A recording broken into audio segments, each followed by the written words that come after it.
For all the sports fans out there, I want to use an analogy to help you to sort of understand how to best succeed with your goal in the long term. And I want you to imagine your week is like a playoff series. And for a lot of sports, NHL, NBA, MLB, so on and so forth, the goal is to win a best out of 7. So you have 7 potential games that you can play, and the goal is to be the first one to win 4. So 4 out of 7, that's the goal. So if you look at this in terms of your week, I want it to be like a best of 7. I want to give you an opportunity, like, yeah, you can lose a game here or there, and you're not going to lose the championship. You're not going to lose the playoff series as it may. And I've used a similar reference to the top of the table and winning the championship. But I think this really is one of the best ways to look at it, is that it's possible to have a bad day, a bad game, and still end up winning.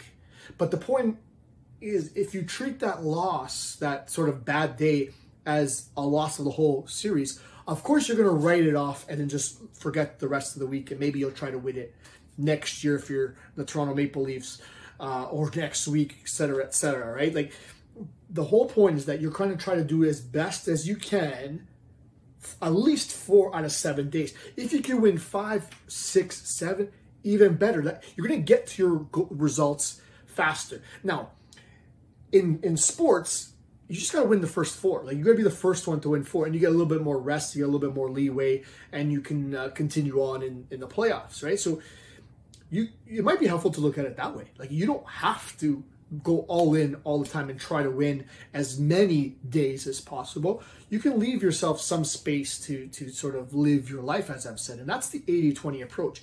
And this best out of 7 series thing, this idea, will always be good for the rest of your life, as opposed to trying to get 7 out of 7, 7 out of 7, win every single game. It's impossible. At some point, you have to have a bad day. You have to have a day where you can't do everything.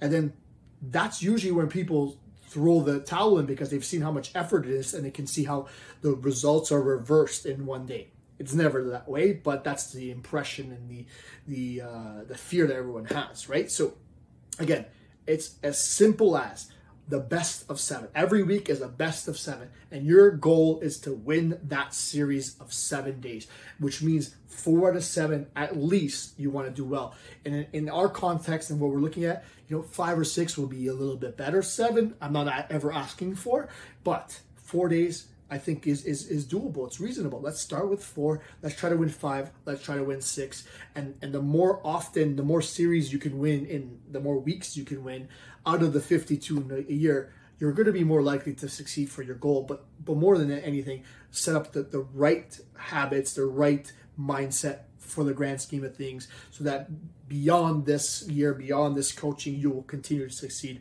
without our support. But you have to build those skills. You have to look at each 7 days as a series and try to win as many of those days as possible. And I'm guaranteeing, if you do that, if you win 4, 5, 6 games a week, you will win. You will get to your goal. But you're never going to get 7. I'm not expecting it. There might be the one-off chance that you do get 7.